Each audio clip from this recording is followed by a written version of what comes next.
बिस्मिल्लाहिर्रहमानिर्रहीम अस्सलामुअलैकुम। Chief justice काजी फायद ईसा जो सुप्रीम कोर्ट के 29वें चीफ जस्टिस की हैसियत से कल रिटायर होने जा रहे हैं। चीफ जस्टिस काजी फायद ईसा का 13 माह का दौर कैसा रहा बतौर चीफ जस्टिस और फिर सुप्रीम कोर्ट के जज की हैसियत से सुप्रीम कोर्ट के सहाफ़ी इस हवाले से क्या राय रखते हैं, आज उनसे भी जानने की कोशिश करते हैं, क्योंकि सुप्रीम कोर्ट के सहाफ़ी जो हर वक्त इस अदालत में होते हैं और फिर कई चीफ जस्टिस साहिबान के साथ उन्होंने दौर गुजारा है, तो उन्हें एक चीफ जस्टिस या एक जज के बारे में हक़ाइक़, उनके फ़ैसले चाहे वो पॉजिटिव हों चाहे नेगेटिव हों, उन तमाम से आगाही होती है। तो इस हवाले से चीफ जस्टिस काजी फायद ईसा का दौर यकीनन बहुत ज़्यादा तनाज़ात का शिकार भी रहा, ख़ासतौर पर पॉलिटिकली पाकिस्तान तहरीक इंसाफ के ख़िलाफ़ जो मुकदमात के फ़ैसले हुए, बल्ले का निशान हो, 63A हो या फिर नेब तरामीम से मुतल्लिक़ हो, इन तमाम मुकदमात पर जो है बड़े तहफ़्फ़ुज़ात का इजहार भी किया गया। तो इससे अलावा जो मुबारक सानी केस था उस पर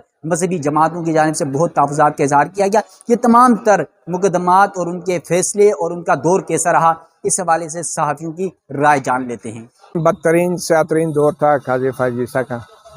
आईन पाकिस्तान और कानून तो उसी वक्त दफन कर दिया काजी फायद ईसा ने जब 13 जनवरी के बल्ले के निशान से मुतल्लक फ़ैसला उन्होंने दिया और एक सबसे बड़ी जमात को जो है इलेक्शन से तकरीबन 1 महीना पहले उसकी सियासी शनाख्त से महरूम कर दिया। और बड़ा वाज़ेह बात है कि 8 फरवरी को इलेक्शन थे, 13 जनवरी को ये फ़ैसला आया और इलेक्शन कमीशन ने PTI से कहा कि आप बतौर सियासी जमात इलेक्शन नहीं लड़ सकते। और इस सारे अमल को तमाशबीन के तौर पे हमारी सुप्रीम कोर्ट और काजी फायद ईसा ख़ास तौर पे देखते रहे, किसी किस्म की कोई वजाहत नहीं की। और बाद में जब मखसूस नशस्तों का फ़ैसला आया तो बड़े आराम से कह दिया कि जी वो तो इलेक्शन कमीशन ने जो है गलत तशरीह की थी हमारे फ़ैसले की, और इतनी ज़हमत भी नहीं की कि इलेक्शन से पहले इस सारे अमल की वो वजाहत जारी कर देते। तो उससे क्या हुआ कि हमारे मुल्क का जो इंतखाबी अमल था वो सारी दुनिया में उसका तमस्खुर उड़ाया गया, मजाक बनाया गया। और जिस तरीके से बाद में फिर फॉर्म 45 जो हैं उनकी जगह फॉर्म 47 ने इलेक्शन के नताइज मरतब कर दिए और ये हुकूमत अब वजूद में आ गई है। और अभी तक वो जो इलेक्शन ट्राइब्यूनल है वो फ़ाल नहीं है, इसके अंदर भी इलेक्शन कमीशन और सुप्रीम कोर्ट का एक हाथ है। इन्होंने बहुत टाइम ज़ाया किया और अब सूरत हाल ये हो गई है कि पहले फिर इलेक्शन ट्राइब्यूनल की समाअत ख़बर बनती थी, अब तो इलेक्शन ट्राइब्यूनल की जो समाअत हो भी नहीं रही और ना ही कोई ख़बर सामने आ रही है। तो इस लिहाज से मैं समझता हूँ कि काजी फायद ईसा ने उस एक फ़ैसले की वजह से पूरे निज़ाम को तलपट कर दिया। और उसके बाद जिस तरीके से उन्होंने दोबारा गिनती वाले केसों में नून लीग को 3 सीटें मज़ीद दे दी, और फिर हमने देखा कि आइनी तरमीम के लिए भी काजी फायद ईसा ने जिस तरह की तगोदो की और मौजूदा हुकूमत की खिदमत की कि 2 तारीख से आइनी तरमीम हो जाए और वफाकी आइनी अदालत बन जाएगी। वाज़ेह नज़र आ रहा था कि काजी फायद ईसा जो हैं वो वफाकी आइनी अदालत की सरबराही वो करना चाह रहे हैं। तो ये मैं समझता हूँ जो कुछ भी काजी फायद ईसा ने किया, इतना बदतरीन दौर माजी में भी नहीं रहा। बहुत कुछ हुआ, PCO भी आए जनरल मुशर्रफ के, लेकिन एक जो फ़ैसला 63A वाला दिया काजी फायद ईसा ने, जिसमें मुनहर्रफ अरकान पार्लियामेंट को अपनी मुखालिफ जमात के लिए वोट देने उनकी वोट शुमार करने का जो हुक्म दिया गया काजी फायद ईसा के बेंच से नज़रसानी केस में, तो उससे ये हुआ कि ये 2 ताई अक्सरियत जो है हुकूमत को भी हासिल हो गई। क्योंकि कहा यह जा रहा है कि ये सब आज़ाद थे, तो ये आज़ाद इसलिए भी थे कि PTI का स्टेटस क्लियर नहीं था, वरना ये आज़ाद लोग भी कोई ना होते। तो मैं समझता हूँ सुप्रीम कोर्ट ने, इलेक्शन कमीशन ने मिलकर इस इलेक्शन को चोरी किया है और जिसमें काजी फायद ईसा का बहुत बड़ा हाथ है। और वो जो पिंडी के कमिश्नर साहब लियाकत चट्टा ने जो ये इल्ज़ाम लगाया था या जो भी कहा था कि काजी फायद ईसा और chief election commissioner Sikandar Sultan Raja इसमें मुलव्वस हैं, वो 100% दुरुस्त था, ये मेरी राय है। और मेरे ख़्याल में इन इल्ज़ामात की तहकीकात होनी चाहिए। और वैसे भी अब सुप्रीम कोर्ट को जितना कमज़ोर कर दिया है काजी फायद ईसा ने, जिस तरीके से राह हमवार की यानी तरमीम की, तो अब जुडिशल कमीशन में सियासतदान बैठ कर सुप्रीम कोर्ट के जजों को बताएंगे कि उनका कौन सा केस कौन सा जज सुनेगा और कितने जज सुनेंगे। तो ये है वो आइनी तरमीम जो जस्टिस काजी फायद ईसा की मेहनत से रंग लाई है। गो कि अब आइनी अदालत नहीं है और काजी फ़ाइज़ खुद भी अब भागने पर मजबूर हो गए हैं। पहले तो उनकी कोशिश थी कि एक्सटेंशन हो या आईनी अदालत की सरबराही मिल जाए, तो इसके बावजूद भी जो डैमेज है वो मैं समझता हूँ कि वो इर्रिवर्सिबल है, इर्रेपरेबल डैमेज हुआ है अदलिया के इदारे को, कि अब सियासतदान सुप्रीम कोर्ट की इमारत में आएंगे, जुडिशल कमीशन के इजलास में बैठेंगे और चीफ जस्टिस और जो 4 जजेस हैं सुप्रीम कोर्ट के, उनको कहेंगे कि फ़लान जज जो है वो जाला है, फ़लान जज यूथिया है, फ़लान जज जो है वो पटवारी है, ये मेरे केस में नहीं होना चाहिए, ये उस केस में नहीं होना चाहिए। तो ये सूरत हाल है और इस सारी सूरत हाल के जो असल ज़िम्मेदार हैं वो काजी फ़ाइज़ ईसा हैं, जो अल्हम्दुलिल्लाह अब 25 अक्टूबर को रिटायर हो रहे हैं। चीफ जस्टिस काजी फ़ाइज़ ईसा बिल्कुल 25 अक्टूबर को रिटायर होने जा रहे हैं। अपने दौर में वो बहुत सारे तनाज़ात का शिकार रहे हैं, लेकिन हमने कभी भी उन तनाज़ात को देखकर फ़ैसला नहीं करना। बिल्कुल उसी तरह जिस तरह मेरा मानना ये है कि किसी भी जज ने पॉपुलैरिटी को देखकर फ़ैसला नहीं करना होता। काजी साहब का मसला ये है कि काजी साहब ने जितने फ़ैसले दिए वो अनपॉपुलर फ़ैसले थे। हाँ, हमने जब कोई उनके उन फैसलों पर राय देनी है बतौर सहाफ़ी, बतौर वकील की, जब किसी ने कोई राय देनी है तो फैसलों पर राय पॉपुलैरिटी को देखकर नहीं दी जाती कि ये फ़ैसला पॉपुलर हुआ, लोगों ने तालियां बजाईं या नहीं बजाईं, बल्कि फ़ैसलों पर राय सिर्फ़ और सिर्फ ये देखकर दी जाती है कि आया वो फ़ैसले आइन और कानून के मुताबिक थे या नहीं मुताबिक थे। अब चीफ जस्टिस काजी फ़ाइज़ ईसा के कुछ फ़ैसले जो जिन पर बहुत ज़्यादा क्रिटिसिज्म की गई, पाकिस्तान तहरीक इंसाफ का बल्ले के निशान का केस था, उसमें बहुत सारे हमारे दोस्त जो चीफ जस्टिस काजी फ़ाइज़ ईसा पर तनकीद करते थे, जब हमारी उनसे बहस होती थी तो वो लोग यही कहते थे कि जनाब फ़ैसला ठीक है, लेकिन ये 8 फरवरी के इलेक्शंस के बाद आना चाहिए था। फिर उसी तरह 63A के फ़ैसले पर भी बहुत ज़्यादा तनकीद हुई कि जनाब फ़ैसला ठीक है लेकिन टाइमिंग ठीक नहीं है। तो अब जज कभी भी टाइमिंग को देखकर तो फ़ैसले नहीं कर सकता, जज तो सिर्फ आइन और कानून को देखकर फ़ैसले कर सकता है। हाँ, अलबत्ता एक चीज़ ज़रूर है, जो कि इससे पहले आने वाले बहुत सारे चीफ जस्टिस साहिबान पर इल्ज़ामात लगते रहे हैं, तो काजी साहब पर ये इल्ज़ाम मुझे फ़िलहाल लगता हुआ नज़र नहीं आ रहा कि काजी साहब ने आइन अपने फ़ैसलों के ज़रिए आइन को रीराइट कर दिया या अपने फ़ैसलों के ज़रिए आइन के ख़िलाफ़ फ़ैसले दिए। ये चीज़ें ज़रूर हैं जो देखी जाएंगी। काजी साहब का दौर इस तरह कह लें इवेंटफुल था। पहले दिन से वो आपको याद है, कभी कोई मामला थे, फिर एक बात है कि इनके ज़माने में जो जजेस के दरमियान में जो डिफरेंसेस पैदा हो गए थे ना, वो ज़रा ज़्यादा बढ़ गए थे, जो काजी साहब नहीं कामयाब हो सके कि सबको इकट्ठा करने, क्योंकि आपको याद है, देखा आपने आखिर दिन तक कोई ना कोई एप्लीकेशन, कोई खतबाजी का दौर था। ये काजी साहब ने अपने ज़माने में जितने ख़त लिखे थे उनके ज़माने में भी उतने ही ख़त लिखे गए। तो लेकिन ये है कि उनकी बहुत सारी अचीवमेंट्स भी हैं। उन्होंने जैसे भुट्टो रेफरेंस कितने अरसे से पुराना था वो ख़त्म किया, और नैब के अमेंडमेंट्स का केस, ये बात ही उनकी क्वालिटी के, वो जजमेंट उसी वक्त लिखवा देते थे, ये उनकी क्वालिटी थी। लेकिन दूसरे लफ्ज़ों में जजेस के को साथ मिला के लेके चलना वो थोड़ा लैग करते थे। तो इस तरह मिला जुला ही उनका ये दौर रहा। इफ्तिखार चौधरी साहब से मैंने कवरेज उनकी बहाली के बाद, जब वो मुशर्रफ ने उनको फारिग कर दिया था, फिर बहाल हुए जजेस मूवमेंट के नतीजे में, तब से मैंने उनको कवर करना शुरू किया। उसके बाद जस्टिस तसद्दुक़ जिलानी साहब का मामूली सा टर्न कवर किया, फिर जस्टिस नासिर मुल्क साहब को कवर किया, जवाद ख्वाजा साहब को, अनवर ज़हीर जमाली साहब को, साकिब निसार साहब को, गुलजार साहब को, आसिफ सईद खोसा साहब को, मरता बंदयाल साहब को और काजी फ़ाइज़ ईसा साहब को। तो अंदाज़ा लगा लें कितने चीफ जस्टिस मैंने कवर किए हैं। लेकिन मौजूदा जो टेन्योर जो अब एंड होने जा रहा है, जिस पे कल वकला यौम निजात मना रहे हैं, मैं कहूँगा कि ये बदतरीन दौर था, किसी भी चीफ जस्टिस का बदतरीन वक्त गुजरा है, क्योंकि जिस अंदाज में जुडिशरी को अंदर से डिवाइड किया गया, इन्होंने आने से पहले ही शुरू कर दिया था, और आकर भी जिस अंदाज में जुडिशरी को डिवाइड किया और अपने ही इदारे के इख्तियारात को इस अंदाज में कम किया, और पूरे जुडिशरी को, हाई कोर्ट्स को, कि जिसकी पहले कभी मिसाल नहीं मिलती, हलफ उठाया होता है तमाम जजेस ने अदलिया को मजबूत बनाने का, अदलिया की आज़ादी यकीनी बनाने का, आइन को अपहोल्ड करने का, उसकी बालादस्ती कायम रखने का, कानून की बालादस्ती कायम रखने का। लेकिन बदकिस्मती से यहाँ पे वो माहौल तो नज़र नहीं आया, उल्टा अदलिया को अंडरमाइन किया गया, कभी एग्जेक्टिव के नीचे करने की कोशिश की गई या करार दिया गया, कभी इलेक्शन कमीशन के मातहत इसको करने के करार दिया गया कि जी वो सुप्रीम है, वो आइनी इदारा है, हमें उनका बड़ा एहतराम करना चाहिए, वो भले ना करें। फैसलों के ऊपर अमल दरामद ना किया जाए, ये पहले चीफ जस्टिस हैं जिन्होंने अपने ऑर्डर्स के अंदर लिखा है कि मखसूस नशस्तों का केस भी वो अभी हतमी फैसला है नहीं, लिहाजा इस पर ना अमल दरामद का ये पाबंद है, ना ही इसके ऊपर कोई कंटेम्प्ट लग सकती है। ये इस किस्म के ऑर्डर्स पहले कभी किसी जज ने नहीं लिखे थे, तो फिर चीफ जस्टिस ऑफ पाकिस्तान थे जिनको अपने इदारे से मुतालिक इस किस्म के फैसले नहीं लिखने चाहिए थे। और एक और छोटी सी बात आपको करूँ कि चंद दिन पहले इन्होंने अटॉर्नी जनरल को एक ख़त लिखा था, उसमें उन्होंने ये बात डाल दी थी कि जी वो जिसका तुक्की नहीं बनती थी अटॉर्नी जनरल को ये कहने की कि 20 लाख रुपए कौम के खर्च होंगे, मैं डिनर नहीं लूँगा, जो अलविदाई डिनर होता है सुप्रीम कोर्ट की जानिब से। अब कल बताया जा रहा है कि जो इनका आखिरी दिन है, एक तो वो चैम्बर वर्क करेंगे, दूसरा ये कि वो ज़ोहराना कबूल कर लिया उन्होंने, तो डिनर नहीं लूँगा से ज़ोहराना कबूल है तक का जो सफ़र है, ये भी चीफ जस्टिस काजी फ़ायज़ ईसा का ही खासा है कि वो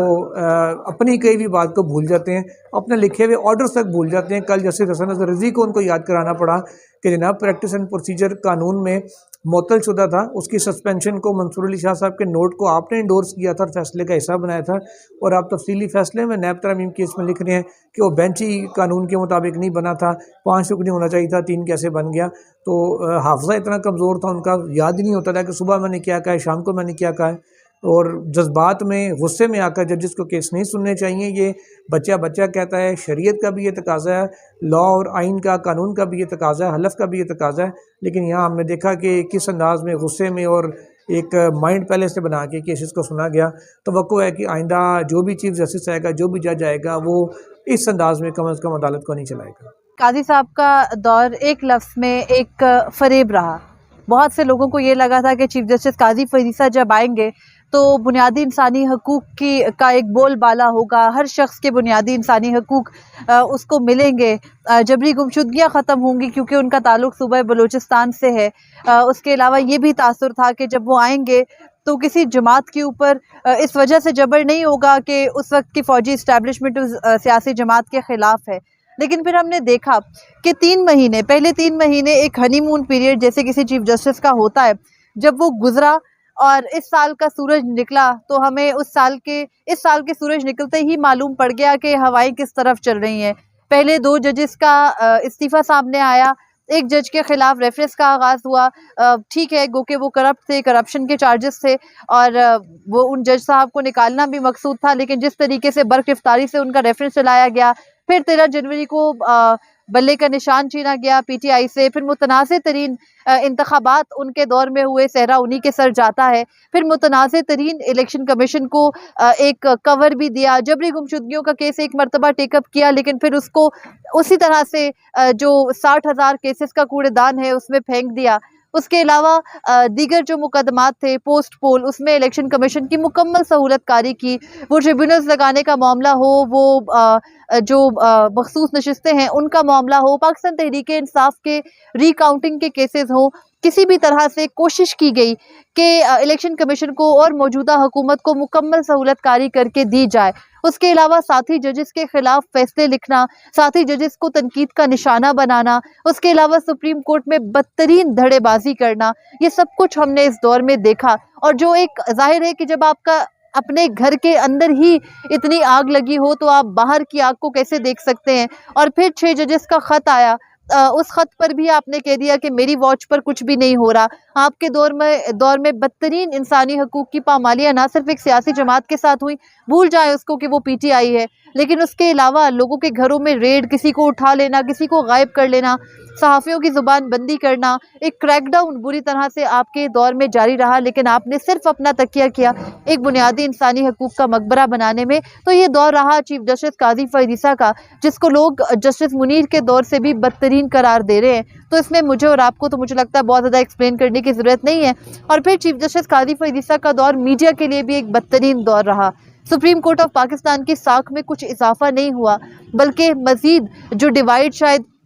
पहले सोसाइटी में था पॉलिटिकल पार्टी से निकलकर वो मीडिया नुमाइंदगान के बीच में भी एक शख्स की वजह से आया। सुप्रीम कोर्ट के जजेस को बाकायदा साइड पे किया, अपने बेहतरीन दोस्त को बदतरीन तरीके से अपने रास्ते से हटाकर मुस्तकबिल का चीफ जस्टिस बनने नहीं दिया। तो ये तारीख रही चीफ जस्टिस काजी फ़ायज़ ईसा की। और मुझे लगता है कि अगर इसमें कुछ उन्होंने बेहतर करने की कोशिश की भी थी तो अपनी अना में, अपने साथियों के खिलाफ हसद में या बुग़्ज़ में वो सब कुछ वापस हो गया। और फिर जो अच्छे इक़दामात भी थे वो नहीं रहे। लेकिन हाँ, एक तारीफ जरूर बनती है चीफ जस्टिस काजी फैज ईसा का एक इकदाम, जिसने दुनिया को ये दिखाया कि कोर्ट रिपोर्टर्स झूठ नहीं बोलते या उनकी जो ड्यूटी है वो उतनी ही सख्त है। वो था बराह रास्त नशरियात करना। जब उन्होंने बराह रास्त नशरियात की, इमरान खान को भी अपनी अदालत में बुलाया। उसके अलावा दुनिया ने भी देखा कि किस तरह से जजेस बच्चों की तरह आपस में बहस करते हैं, एक दूसरे के ऊपर पॉइंट स्कोरिंग करते हैं। तो उससे ये साबित भी हुआ कि कोर्ट रिपोर्टर्स की ज़िंदगी भी मुश्किल है, जॉब भी मुश्किल है। और वो जो इससे पहले रिपोर्ट किया करते थे वो सिर्फ कहानियां नहीं थी, सच में वकला को बोलने नहीं दिया जाता और जजेस आपस में बात करते रहते हैं। और जब जिस तरीके से निज़ाम चीफ जस्टिस काजी फैज ईसा ने चलाया वो कभी आवाम के सामने ना जाता अगर वो बराह रास्त नशरियात ना करते। तो ये उनके सर सहरा जाता है। शफाफियत लाते लाते उन्होंने सुप्रीम कोर्ट ही को मिलिट्री इस्टेब्लिशमेंट के हवाले कर दिया। ये किसी भी और जज का खासा नहीं हो सकता था। ये सहरा चीफ जस्टिस काजी फैज ईसा ही के सर जाता है। चीफ जस्टिस काजी फैज ईसा साहब का अगर हम दौर का अहाता करें तो उनके जानिब से जो दिए गए फैसले हैं वो आइन से बाहर नहीं गए, वो with in the limit of constitution और लॉ रहे हैं। उसमें हमें पार्लियामेंट की बालादस्ती की झलक नज़र आई, जुडिशल ओवर रीच की आप कह सकते हैं कि उसकी हौसला शिकनी हमें उन फैसलों में नज़र आई। जुडिशल एहतसाब का जो अमल है वो हमें काफ़ी बेहतर नज़र आया। काबिल तनकीद बात अगर हम करें तो एक नुक्ता ऐसा है जिसके ऊपर मैं ये समझता हूँ कि इसके ऊपर डिबेट्स जो हैं वो विद इन द जुडिशरी भी रही है और इख्तलाफात बड़े हैं। वो ये था कि जब सुप्रीम कोर्ट के प्रैक्टिस एंड प्रोसीजर को सुप्रीम कोर्ट ने फुल कोर्ट के ज़रिए जब दुरुस्त करार दिया तो फिर उसके बाद जब ऑर्डिनेंस जारी हुआ, गो कि उसमें कोई दो राय नहीं है कि ऑर्डिनेंस के अजरा का कॉन्स्टिट्यूशन में ज़िक्र मौजूद है। और ये भी सच है कि चीफ जस्टिस ऑफ पाकिस्तान को डिसफंक्शनल नहीं किया जा सकता। मतलब ये नहीं हो सकता कि कुछ जजेस मिल के जो है वो एक ऑफिस को जो है वो गैर फाल कर दें। लेकिन उसके बावजूद क्योंकि काजी साहब का एक व्यू रहा था ऑर्डिनेंस के मामले के ऊपर कि ऑर्डिनेंस बहुत जंगी हालात हों तो उसमें जारी हो सकता है, ये एक पॉइंट मेरे ख्याल में है। अदरवाइज़ उनके टेन्योर में हमने जो है वो पार्लियामेंट की बालादस्ती और इसके अलावा जो है वो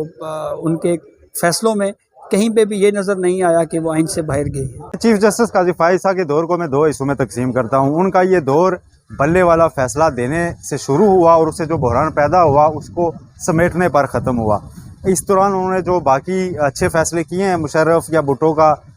रेफरेंस, वो इसकी धूल इतनी ज़्यादा थी इस तनाज़े की जो उनके दो इक़दाम से पैदा हुआ कि वो उसमें कहीं खो गई। चीफ जस्टिस काजी फैज ईसा ने ये याद रखना चाहिए कि 13 जनवरी 2024 को आम इंतखाबात को जब एक महीना भी बाकी नहीं था तो 56,000 ज़ेर इल्तवा केसेस को छोड़ते हुए उनमें से एक केस उठाया पीटीआई इंट्रा पार्टी इंतखाबात का, और हफ्ते के दिन यहाँ पर अदालत बैठी रात 12 बजे तक और उसका फ़ैसला सुनाया। और पीटीआई को उसके नतीजे में इंतखाबी निशान से महरूम होना पड़ा और पीटीआई फिर महरूम नहीं हुई। फिर उसके बाद अवाम के लिए मसला ये पैदा हुआ कि इंतखाबात कंट्रोवर्शल हो गए। उसके बाद मखसूस नशिस्तों का तनाज़ा वापस इसी अदालत आया और इस अदालत में वो तनाज़ा इतना ज़्यादा फैला कि जुडिशरी तकसीम हुई और उस फैसले के नतीजे में फिर उस फैसले के ख़िलाफ़ कानून साजी, आइन साजी का अमल शुरू हुआ। और आज जब वो जा रहे हैं तो इस सारी कंट्रोवर्सी की जिसकी उन्होंने बुनियाद रखी थी उसके नतीजे में अदलिया की आज़ादी ख़त्म हो चुकी है और वो अमलन एग्जेक्टिव के कंट्रोल में चली जा चुकी है और चीफ जस्टिस काजी फैज ईसा बहरान में छोड़कर जा रहे हैं। आप फैक्ट्स बेस पर अगर देखें तो जब वो आए 56,000 केसेस पेंडिंग थे, आज जब वो जा रहे हैं 65,000 के करीब केसेस पेंडिंग है। पेंडेंसी भी बड़ी है, तनाज़ात भी बड़े हैं और आज़ादी तो आपके सामने अदलिया की। तो ये उनका दौर था। बाकी इस दौरान जितने भी उन्होंने अच्छे फैसले किए, मुशर्रफ का हो या भुट्टो का, वो सारे इनकी इस जो उठाई हुई गर्द थी कंट्रोवर्सी की उसमें खो गए हैं। और तारीख़ में मेरा ख्याल है अब इस कंट्रोवर्सी का कद ज़्यादा बड़ा हो गया क्योंकि ये आने वाले दिनों में आपको मज़ीद पता चलेगा कि शायद ये चीज़ें रिवर्स भी हों और चीफ जस्टिस काजी फैज ईसा के लिए फिर हिस्ट्री में जो जस्टिस मंसूर अली शाह लिख कर जा रहे हैं तारीख़ कभी नहीं माफ़ करती, वही बाकी रह जाएगा। चीफ जस्टिस काजी फैज ईसा का जो टेन्योर था वो ये याद रखा जाएगा कि जब वो आए तो लोगों को उम्मीदें थीं और जब वो जा रहे हैं तो लोग यौम निजात मना रहे हैं, लोग वेट कर रहे हैं कि 25 अक्टूबर रात 12 बजे सुई कंप्लीट करे और फिर लोग शुक्राने के नवाफिल अदा करें। क्योंकि जिस अंदाज में उन्होंने अदालत चलाई और उनके दौर में जिस तरह मुल्क में घुटन बढ़ी, जिस तरह से आज़ादी इज़हार राय सल्ब हुई, जिस तरह से इस्टेब्लिशमेंट ऑल आउट जाके उन्होंने अदालत की रिट ख़त्म की, और जिस तरह से जजेस के घरों बेडरूमों में कैमरे तक लगाए गए और उस पर चीफ जस्टिस काजी फायज ईसा ने जिस अंदाज में मुजरिमाना खामोशी इख्तियार की, वो ज़रूर तारीख में याद रखी जाएगी। और मौलवी मुश्ताक हो गया, जस्टिस मुनीर हो गया, जस्टिस साकिब निसार हो गया, इनका तो किसी को नाम याद भी नहीं रहेगा। इन सब की लेगेसी भी खा गई वो। उन्होंने अपनी अदालत तबाह कर दी। बाकी तो चले अदलिया में तकसीम लाते थे, जजेस के धड़े बन जाते थे, इन्होंने पूरा अदालत का इदारा तबाह कर दिया 26वीं आईनी तरमीम करवा के। और वो इसलिए इन्होंने करवाई कि इन्होंने 63A का फैसला देके हॉर्स ट्रेडिंग का रास्ता खोला, और ये जानते हुए खोला क्योंकि इनको पता था आईनी तरमीम पास होनी है। तो इसलिए ये इनका बदतरीन दौर रहा। और अभी भी मैं ये पूरी ईमानदारी से समझता हूँ कि जब तक ये 26वीं आईनी तरमीम फील्ड में है और इसको डिसाइड नहीं किया जाता, इसको कालेदम करार नहीं दिया जाता, तब तक सुप्रीम कोर्ट के कुएं में चीफ जस्टिस काजी फायज ईसा मौजूद रहेंगे और सुप्रीम कोर्ट के कुएं का पानी पाक नहीं होगा। आपको जो भी करना है इस 26वीं आईनी तरमीम को डिसाइड करना होगा। और यही जस्टिस याहिया अफरीदी का सबसे बड़ा बैगेज भी है कि वो एक टेंटेड इलेक्शन के नतीजे में वजूद में आने वाली एक टेंटेड हुकूमत के पेश करदा लोगों को अगवा करवा के पास करवाएगी एक टेंटेड आईनी तरमीम, जिसका मकसद एक आते हुए चीफ जस्टिस का रास्ता रोकना था, उसके बेनिफिशरी हैं। और अगर वो ये एड्रेस नहीं करते तो 3 साल वो जितना मर्जी इस कुएं से पानी निकाल लें, ना तो पानी पाक कहलाएगा और ना ही जस्टिस याहिया अफरीदी की कोई साख होगी। चीफ जस्टिस काजी फायज ईसा सुप्रीम कोर्ट के बतौर चीफ जस्टिस कल रिटायर हो रहे हैं। अगर इनकी हिस्ट्री देखें आप, जब ये बलूचिस्तान हाई कोर्ट के चीफ जस्टिस बने थे वहाँ से लेकर आज तक इन्होंने जो बतौर मुनसफ काम किया है, अगर इसको देखा जाए तो इनकी कहीं चेहरे थे चीफ जस्टिस काजी फायज ईसा के। वो एक प्याज जो होता है, और प्याज की आप एक लेयर उतारते हैं तो अंदर से दूसरी लेयर आती है, दूसरी के बाद तीसरी आती है। इनकी अगर वो देखा जाए आता किया जाए तो इन्होंने 4-5 अपने वो चेहरे वो उसके रूप थे इनके चेहरे के। जब एक वो निकाब उतरता तो अंदर से जो निकाब सामने आता वो मुकरू तरीन गनावना निकाब सामने आता। बतौर चीफ जस्टिस जब इन्होंने इन्होंने अपने गोल रखे हुए थे कि मैंने कब प्रो स्टैब्लिशमेंट बनना है, कब एंटी स्टैब्लिशमेंट बनना है, कब प्रो स्टैब्लिशमेंट। बतौर अगर ख़ास बात की जाए सुप्रीम कोर्ट के चीफ जस्टिस होने के हैसियत से कि उन्होंने क्या क्या कारनामे सर अंजाम दिए, तो मैं समझता हूँ कि जस्टिस मुनीर को लोग भूल गए हैं कि जस्टिस मुनीर जो पाकिस्तानी अदलिया की तारीख के स्याह तरीन रोह जज हैं, उनका नाम लिखा जाता है, पढ़ा जाता है, और उन्हें एक हकारत के और हकीर के तहत उनका नाम लिया जाता है, उन्हें कोई अच्छे अल्फाज में याद नहीं किया जाता। तो चीफ जस्टिस काजी फायज ईसा ने बुनियादी तौर पर इंसाफ का कत्ल किया है। उन्होंने इस अदलिया को, ये सुप्रीम कोर्ट जो है जहाँ मैं खड़ा हूँ, इस सुप्रीम कोर्ट को उन्होंने दफन किया अपने हाथों से। तारीख में उनका नाम अदलिया के गोरगन के हैसियत से उनका नाम याद रखा जाएगा कि वो उन्होंने पाकिस्तानी अदलिया को एक गोरगन का किरदार अदा किया और उसकी कब्र खोदी उन्होंने। ये जो बुनियादी इंसानी हकूक़ की बनाई जा रही है ना, बुनियादी तौर पर ये सुप्रीम कोर्ट को दफन करके वो जा रहे हैं। और आप कह सकते हैं कि वो जो पाकिस्तानी की जो अदालत अदलिया है, पाकिस्तान का जो अदलिया का सिस्टम है, उसके वो गोरगन है। चीफ जस्टिस काजी फायज ईसा पाकिस्तान की अदालती तारीख का मेरे ख्याल में 13 माह का सयाह तरीन ये दौर होगा। काजी साहब खुद भी सियासी तौर पर मोटिवेटेड थे और इनके तमाम फैसले भी आप उठा कर देख लें, तमाम फैसलों में आपको पॉलिटिकली मोटिवेटेड जो इसमें होता है ना एक सोच, वो हमें इसके अंदर वो वाज़े तौर पर नज़र आती है। तो काजी साहब ने एक तरफ पाकिस्तान तहरीक इंसाफ को रगड़ा लगाया, उनके बल्ले का इंतखाबी निशान छीना, उनके हकूक़ छीने गए और ब्यूरोक्रेसी से आरोज़ लगाने के फ़ैसले दिए गए, और साथ ही इलेक्शन कमीशन की सहूलतकारियाँ की गई। पीटीआई के लेवल प्लेइंग फील्ड ना मिलने के जो इल्ज़ामात थे उनको बग़ैर तहकीकात करवाए रद्द किया गया, और इस तरह पाकिस्तान तहरीक इंसाफ को मुकम्मल तौर पर कुचलने में चीफ जस्टिस काजी फायज ईसा बिल्कुल फ्रंट सीट पर बैठे हुए थे। और दूसरी जानिब आप देखें कि पीटीआई को कुचल कर दीगर सियासी जमातों के लिए कैसे ग्राउंड तैयार किया गया। मुस्लिम लीग नून को बयानियाँ फ्राहम करने के लिए साबिक DG ISI फैज़ हमीद के मुकदमात चुन चुन कर लगाए गए। इसके अलावा 190 मिलियन पाउंड से मुतल्लिक मुकदमा लगाया गया ताकि इमरान खान के खिलाफ अगर इंक्वायरी हो तो वहाँ से मुस्लिम लीग नून या पीपल्स पार्टी को बयानिया फ्राहम किया जाए।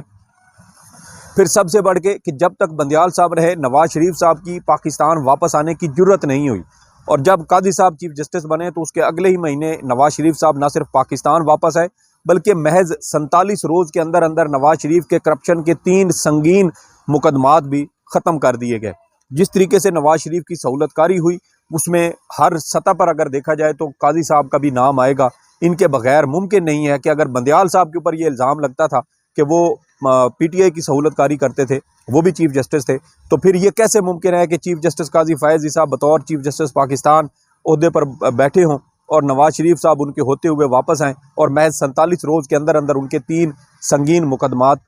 ख़त्म कर दिए जाएँ। फिर आप देखें कि नवाज शरीफ की ताहयात नहली ख़त्म की गई। टारगेट ये रखा गया कि चूँकि 12 जनवरी को इलेक्शन कमीशन ऑफ पाकिस्तान की जानिब से उम्मीदवारों की हतमी फहरिस्त लगाई जानी है, इसलिए हर सूरत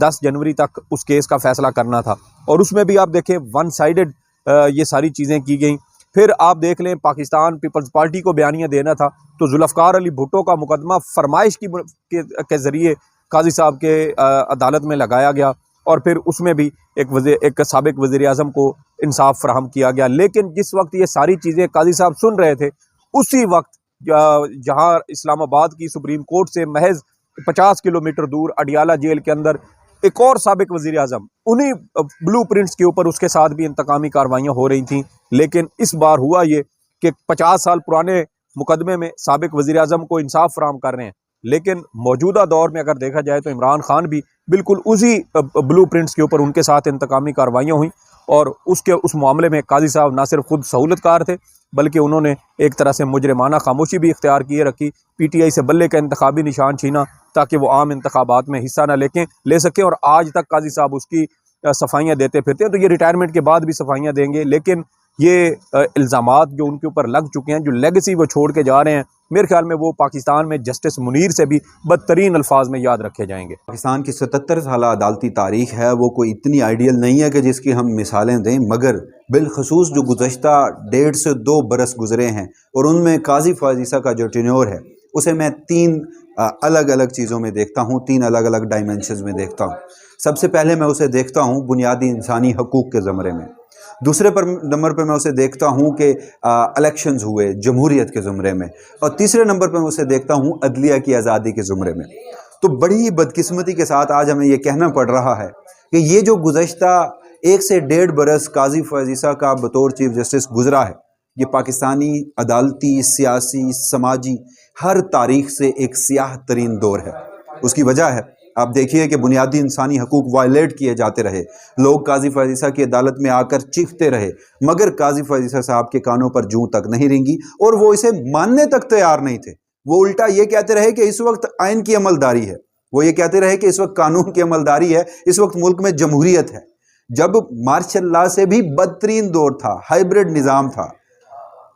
उसमें भी वो काजी फ़ायज़ ईसा साहब जो हैं वो मुतमईन थे। वजह सिर्फ ये थी कि बड़ी बदकिस्मती के साथ इमरान खान के दौर में जो उनके खिलाफ एक रेफरेंस भेजा गया,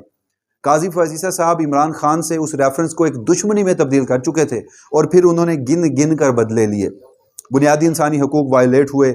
उसका निशाना पाकिस्तान तहरीक इंसाफ थी। काजी फ़ायज़ ईसा साहब उसकी सहूलतकारी करते रहे इस मुल्क की इस्टेब्लिशमेंट और उस वक्त की जो इंटरम सेटअप, और बाद में फिर जो एक 8 फरवरी के इलेक्टोरेट के नतीजे में जो एक नया निज़ाम जो है हुकूमत में आया। अगर फिर दूसरे नंबर पर आप देख रहे हैं, प्री पोल रिगिंग होती रही, फिर पोल डे रिगिंग हुई, पोस्ट पोल रिगिंग हुई, इन तीनों में काजी फ़ायज़ ईसा ने सहूलतकारी का किरदार अदा किया। और ये बात हम नहीं कह रहे, 17 फरवरी 2024 को इस मुल्क का एक रियासती ओहदेदार था कमिश्नर रावलपिंडी लियाकत चट्टा, वो भी इन अल्फाज में कह चुका। बल्कि अब अगर हम कहेंगे तो मुमकिन है कि लोग कहेंगे कि एक बाइस्ड ओपिनियन है, मगर आप गुज़श्ता रोज़ ख्वाजा साद रफ़ीक का बयान पढ़ लीजिए। एग्जैक्टली इसी बात पर काजी फ़ायज़ ईसा साहब को उन्होंने चार्जशीट किया कि जो काजी फ़ायज़ ईसा साहब हैं उन्होंने एक सियासी जमात के साथ जो दुश्मनी है उसे अपनी ड्यूटीज़ पर हावी कर लिया। और आज जस्टिस मंसूर अली शाह का जो ख़त सामने आया, उसका जो आखिरी पैराग्राफ है जिसमें उन्होंने सर थॉमस मोरे को कोट किया है, उसमें भी एग्जैक्टली उन्होंने यही कहा। और तीसरे नंबर पर आता है अदलिया की आज़ादी। इस्लामाबाद हाई कोर्ट के जजेस ने खत लिखा, लोअर कोर्ट्स के जजेस की तरफ से ये खतूत सामने आते रहे कि जो खुफिया एजेंसी है वो मुदाखलत कर रही है अपनी मर्जी के जुडिशल आउटकम हासिल करने के लिए, और पाकिस्तान तहरीक इंसाफ और बिलखसूस इमरान खान के केसेस में जजेस के बेडरूम्स तक घुसे ये लोग। इन्होंने क्या किया, जजेस के बेडरूम की वीडियो बनाई और उस पर जजेस को ब्लैकमेल करते रहे। काजी फैज ईसा साहब उसे समझते हैं कि मेरी बैक स्टैबिंग की गई है, मेरे पीठ में छुरा घोंपा है इस्लामाबाद हाई कोर्ट के इन जजेस ने। यानी वो ये भी मानने से इस वक्त कासिर हैं कि इस मुल्क की अदलिया में कोई मुदाखलत हो रही है।